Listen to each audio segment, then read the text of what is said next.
The Red Butte Garden and Arboretum is located on the campus of the University of Utah in Salt Lake City. The Red Butte Garden is the largest botanical garden in the Intermountain West and is a state arboretum.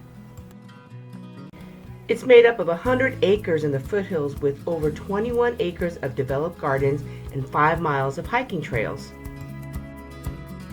The gardens have a vast plant collection, display gardens, outdoor summer concerts, and in springtime, over 500,000 blooming bulbs of daffodils and more.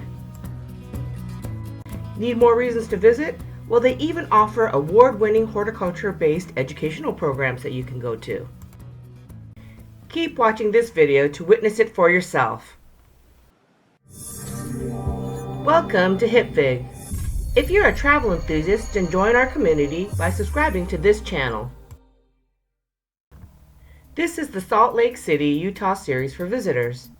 This episode is the Red Butte Garden and Arboretum Helpful Travel Guide for new visitors to this floral setting in Salt Lake City, Utah. The Red Butte Garden is located near the East Hills on the University of Utah campus at 300 Wacara Way, Salt Lake City.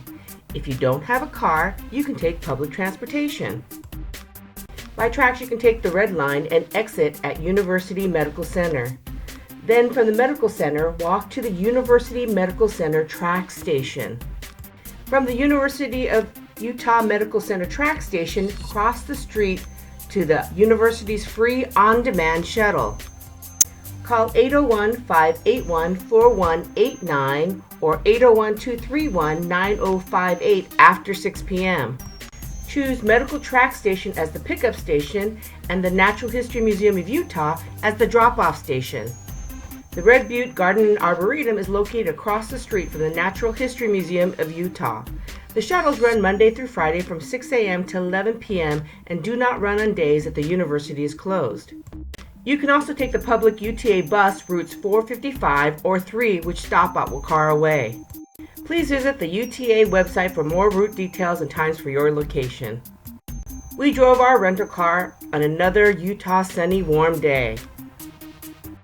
We took 500 South, which becomes 186, and it's also known as Foothill Drive. And once we reached Wacara Way, we made a left up the hill. We followed Wacara Way all the way up to the top of the hill. Wacara Way ends at the Red Butte Garden and Arboretum parking lot. From the parking lot, we can see the view of the valley below. Please do not park here to visit the Natural History Museum. They have their own parking lot. We walk from the parking lot up the stairs to the entrance of the Visitor Center. The Red Butte Garden and Arboretum Visitor Center is generally open from 9 a.m. to 5 p.m.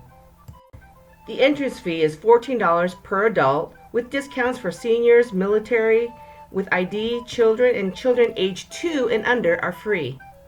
There are also 5 free days throughout the year: the last Friday of April for Arbor Day, July 24th for Pioneer Day, the first Monday in September for Labor Day, and the first Monday in October for Zeke Dumke Jr. Day.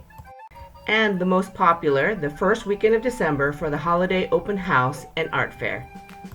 We purchased the Salt Lake Connect Pass, which is an all-in-one ticket to several attractions in the Salt Lake City area, which saved us some money, which is always a good thing. After we exchanged our voucher, we walked up the stairs to the entrance to the Courtyard Garden. You can also take the elevator. The Red Butte Garden and Arboretum buildings, amphitheater, and some other outdoor areas are handicapped accessible. From the Visitor Center, we entered the Courtyard Garden. This is where you can take the free trams, which look like large golf carts. The free trams run May through September, 7 days a week from 10 a.m. to 1 p.m. The last tram tour leaves at 12:45 p.m. Monday through Sunday. These tram tours are done by volunteers, so the times could change, so call 801-585-0899 to confirm the times. Oh yeah, tram tours are also not available on free admission days, national holidays, or state holidays. The Red Butte Garden also offers private tram, garden walking, and natural area tours, which must be scheduled 2 weeks in advance and cost $30 per person. The trams were full when we wanted to take the tour, so we decided to take the self-guided tour. Make sure you're wearing good walking shoes as you walk over a mile, and bring water, and don't forget to wear a sunscreen or a hat. We took the walking path to the right, which leads to all the different gardens except the Four Seasons Garden, which is straight ahead from the visitor center. We made our way to the Medicinal Garden, which is the middle garden between the Fragrance and Herb Garden, called the Three Terrace Gardens. In this section, we found plants known or believed to have medicinal properties. As we walked through the medicinal garden, we saw many plants used for medicinal purposes and learned about the global effort to promote healing through plant research. All throughout the gardens, there are lovely shaded spaces for you to sit in to enjoy the garden and take a break while listening to birds singing with delight.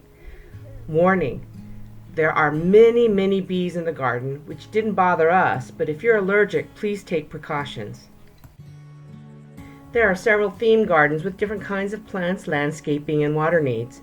Theme gardens include the Four Seasons Garden, the Herb Garden, Children's Garden, Fragrance Garden, Floral Walk, Medicinal Garden, Water Pavilion Garden, Rose Garden, Wildflower Meadow, and the Water Conservation Garden, and much more.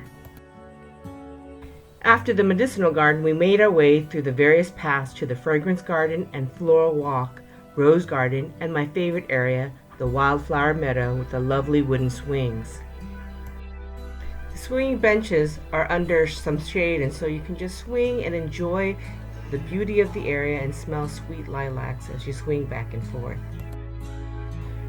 From here, we walked to the Water Conservation Garden, which was designed to promote beautiful gardens that don't need much water. We walked only a small portion of this garden as it is 3 acres. The Red Butte Garden offers educational programs to teach people how to create their own water-wise landscapes. You can also get good views of the valley below from here. At Red Butte Garden, I really enjoyed the flora. I enjoyed the rose collection, which displays a wide variety of roses with diverse flower colors, fragrances that bloom both in fall and winter, and they have different plant sizes, shapes, and textures. I learned that there are several rose types which are winter hardy and disease-resistant roses that thrive in Utah. We also visited the Children's Garden, which offers nooks and crannies to hide from the sun. There are also fountains and ornamental plants in animal and cake shapes. It's just a good space for kids to explore. By the way, if you have children, they also offer classes for kids. The Red Butte Garden and Arboretum also offer adult and children's classes from garden maintenance to growing different types of herbs and flowers like lavender and roses, and even cooking classes and yoga. What was cool about this Red Butte Garden and Arboretum is the purpose. That's not just to display beautiful flora and fauna, but to educate the public about the plant world within our sphere and beyond. For example, I learned about ornamental grasses, which are displayed throughout the garden, which are considered non-invasive ornamental grasses. These grass-like plants come in different shapes, varieties, colors, textures. It's amazing. Occasionally, when the wind would blow, you would smell the sweet smell of lilacs. Lilacs are located throughout the Red Butte Garden with the largest diverse collection along the bottom of the Floral Walk. There's also a few in the Water Conservation Garden, and my favorite are the tree lilacs in the Fragrance Garden Meadow. The best time to see and smell them is from April to mid-May.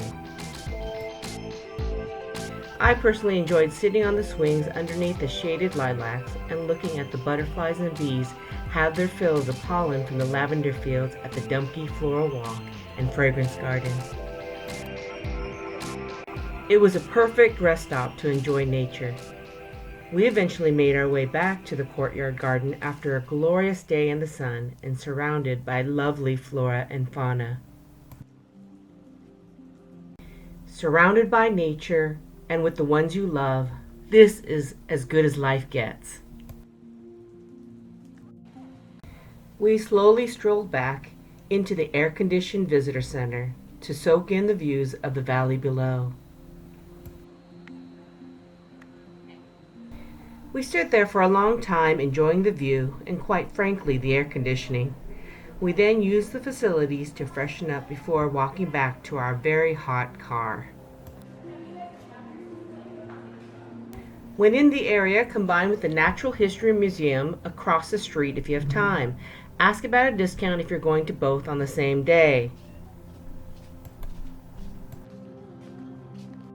The Red Butte Garden and Arboretum is a perfect outdoor activity for the whole family and will take 2 or more hours depending on your interest. Happy travels! Go to hipfig.com for more information, or go to our Hipfig travel channel on YouTube and be sure to subscribe for regular updates.